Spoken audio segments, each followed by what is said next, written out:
Hello everybody, this is Shannon from the Bugged Family Homestead, and today we are going to make whoopie pies. It is my Nana's recipe.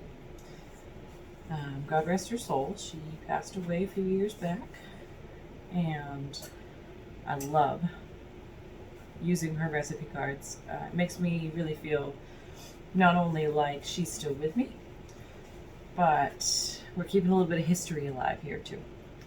So this is her recipe box, I treasure it. And her whoopie pie recipe, which I will include a picture of. And right now we have everything laid out. It is much more efficient, and your recipes typically come out better if everything is pre-measured. Now, for demonstration's sake, I did not put in the salt or the baking soda. We will do that, we'll mix it with the flour. And today, the recipe, I'm going to go by this recipe. And this recipe calls for Crisco. So we are going to use Crisco. If you are not comfortable with that, use butter. But today, again, here, we're using Crisco. All right, let me get my apron on.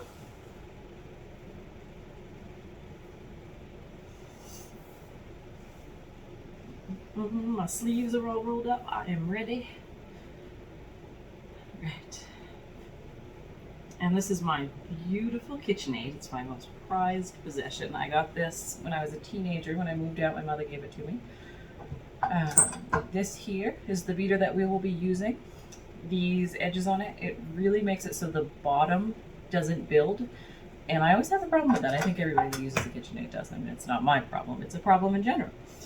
And that stops it from happening. You don't get that gunk that didn't mix in on the very bottom. All right, so first we're going to start with the Crisco. And this is 1/4 cup and 2 tablespoons or 6 tablespoons of Crisco.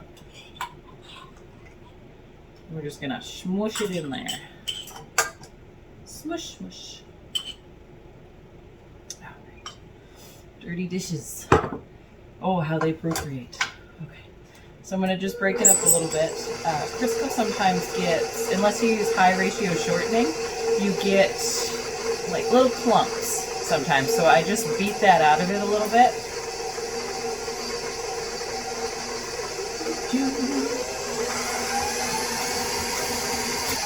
So basically the premise of this is we're doing it just like you would certain cake recipes or a cookie recipe. We're going to mix this cup of sugar and our fat. All right. Oh, I forgot a spatula.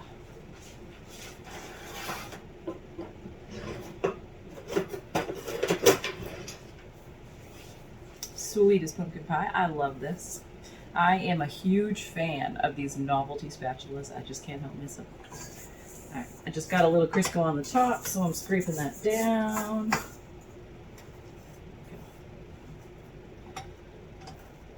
Now the reason that it's angled this way is I want you to be able to see what I'm doing here. I think that's equally important. All right, so right now it is Dallas. Dallas, stop it. That's my dog.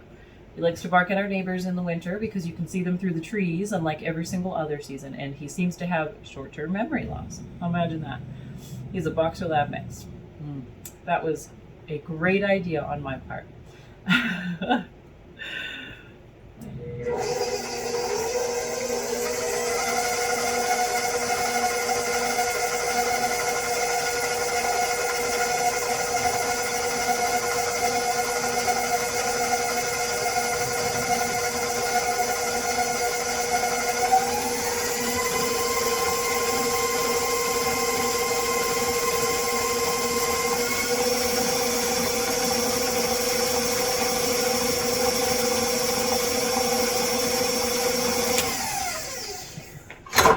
So,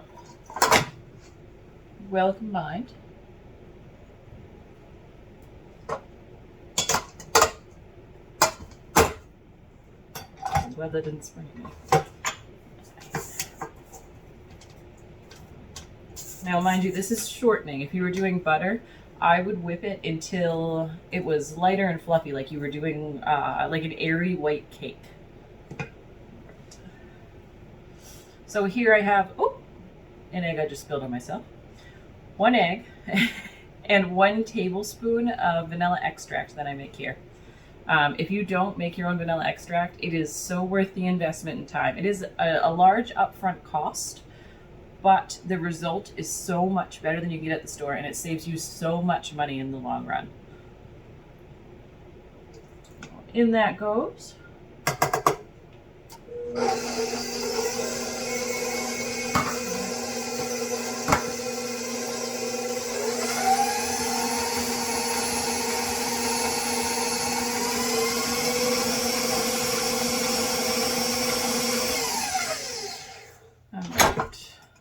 So, 1 cohesive mass.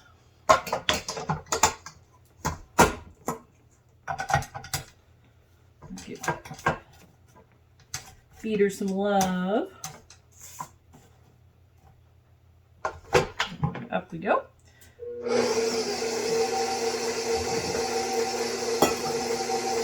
So I've got my milk here, which is not room temperature. I'm going to pop it in the microwave.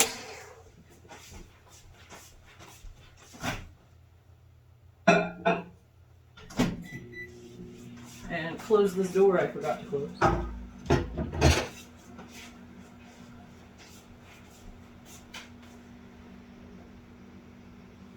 So this kitchen, we are remodeling ourselves.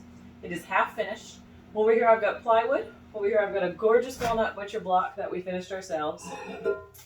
And then what you're looking at here, this workstation, is epoxy. And this is my baby. I love this so much.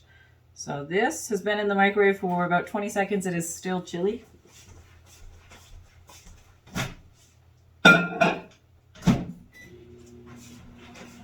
See, this is why it's so important to put ingredients out before you use them. I just showed you the perfect example as to why you don't just pour the milk right out. You let it sit on the countertop 30 minutes, 45 minutes.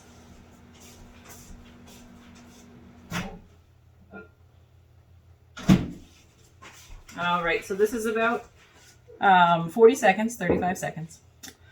All right, so here I have my flour and my cocoa powder. Now this is 2 cups of flour. This is a 1/4 cup and a tablespoon or 5 tablespoons of cocoa. And what I'm going to do here, I'm just going to mix the two. Typically, if I was doing this just for my family, for myself, what I do is I add all the dry ingredients together to one bowl. I don't separate them out. But for demonstration's sake, I just want you to get the idea. All right, so dirty dishes, and we need a whisk.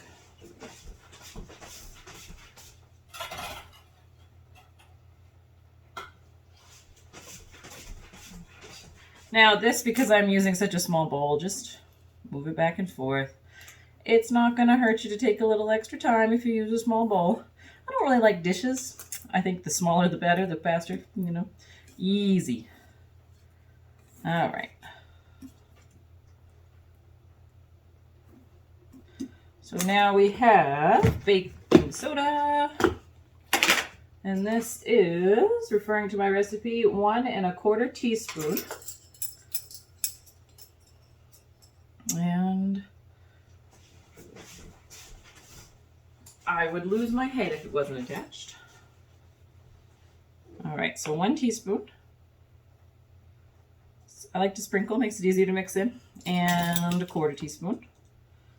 Sprinkle, sprinkle, sprinkle. My 2-year-old loves to sprinkle flour when we make bread. It is just the cutest thing ever. Okay, and we need 1/4 teaspoon of salt. Now, let's see. This is Himalayan pink salt. Absolutely amazing. All right, so if you want to measure it, go ahead. I just know what 1/4 teaspoon looks like of salt. I do a lot of baking, and if you don't, trust me, you'll get there. Once you start baking, you'll learn. All right. The Himalayan pink salt, I think this is superior to bake with. It has such a great subtle flavor. It's not overpowering like you get iodized table salt can be overpowering. I found myself in the past cutting down on salt in recipes because I found it to be too much. Using this, I don't cut down. It's not too much. It's the perfect balance of sweet and salty. All right, so flour. What we're going to do here is we're going to put 1/3, 1/3, 1/3, 1/3. Now, I don't measure it out, okay? Just eyeball it.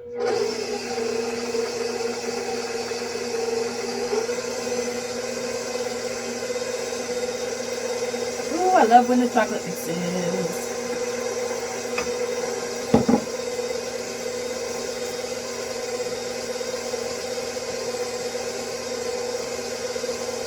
All right, so what I'm doing here is I'm getting it fully mixed.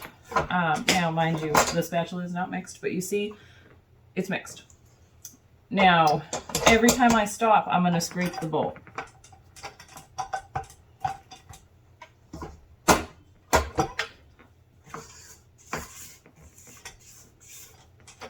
And my spatula.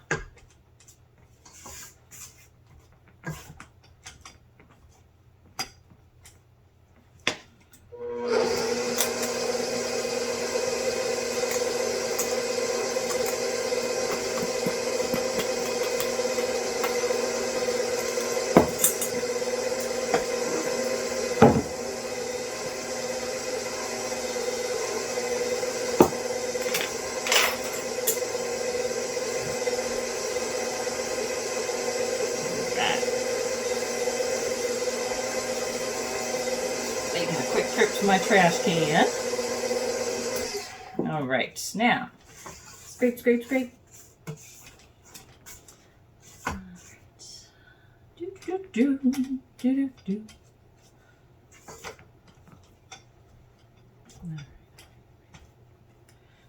Now we are fully scraped. We are going to add the rest of that in.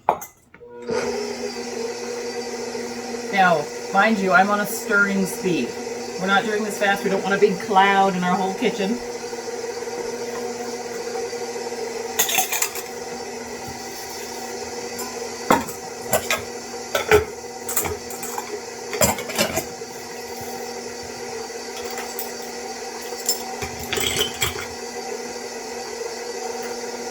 All right. So I am going to show you right now. We have a thick cake batter.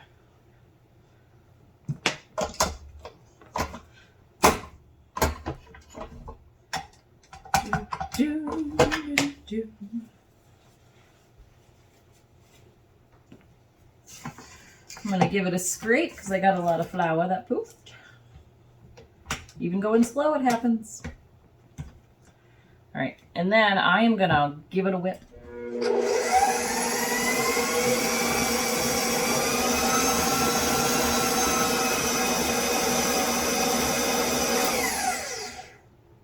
Wanted to get some volume, some air in there. So, all right. That is going to need some cleaning. My beautiful girl. All right, so I am going to scrape my spatula, or my beater.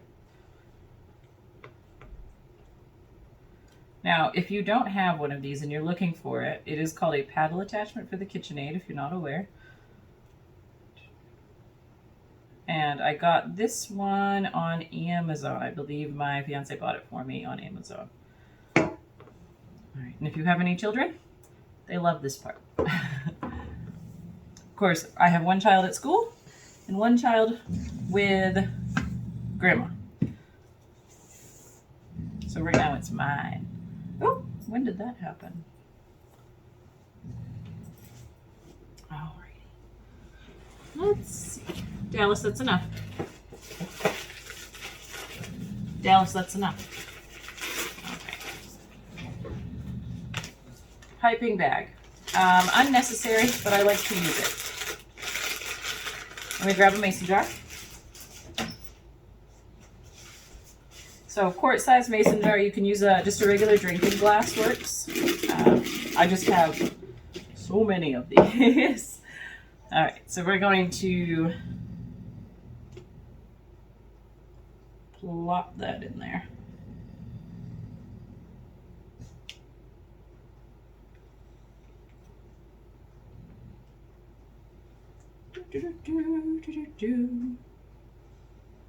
See how thick it is? That is good stuff.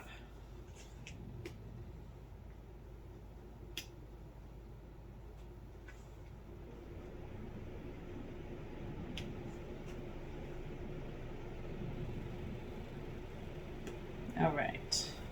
Put that down. Now that we have some structure to it, it'll hold itself up and we can get the rest of this.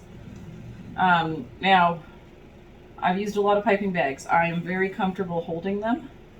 If you are not comfortable holding a piping bag filled to the top, please just do half. Nobody will know. That's how I did it for years.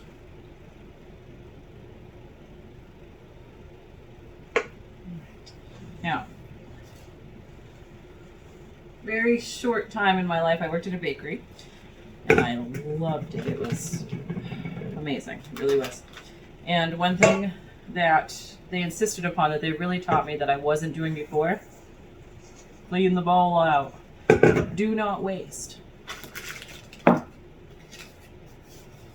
Alrighty, so see, whoopie pie cake mixture. We need our pan, which I have done over here.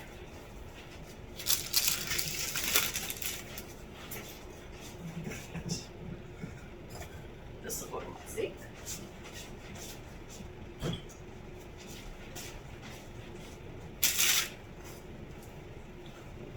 Let's try to keep up with the mess, and then we have less of it, right? These pans are clean, they're very stained. I use them all the time. This is what I do. I am a baker, I'm a cook. I love it. I love being a mom. I love being a chef. I love every part of it. Everything in this kitchen is well used. So we need some scissors.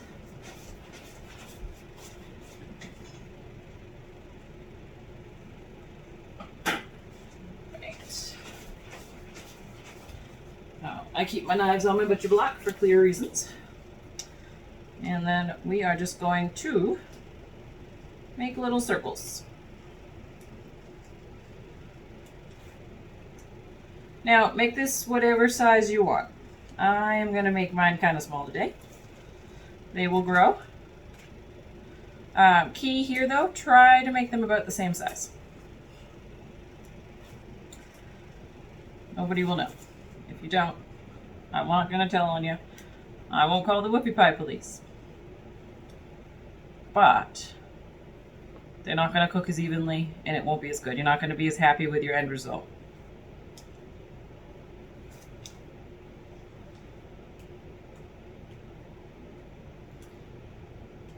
Hit a funky spot.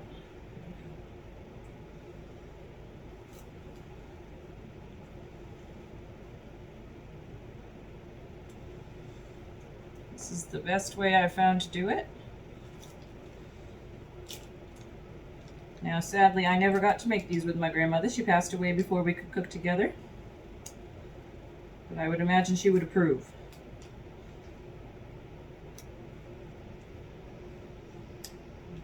I don't know about you, but that one looks kind of sad.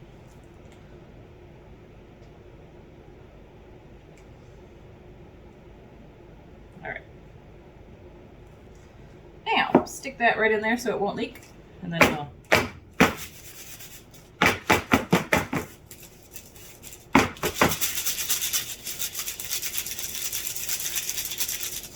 Alright, I'm going to use my very special tool. It's very hard to find, very hard to get. There we go. Let's get those lines out of there.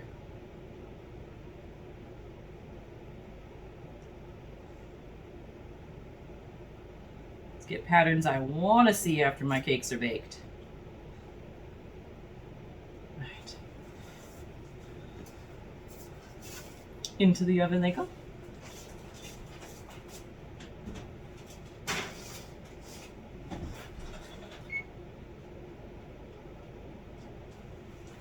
Now I am going to check on them after 6 minutes. Whoopie pie cakes really only take 10 to 20 minutes to cook, depending on your oven. I use 350 degrees.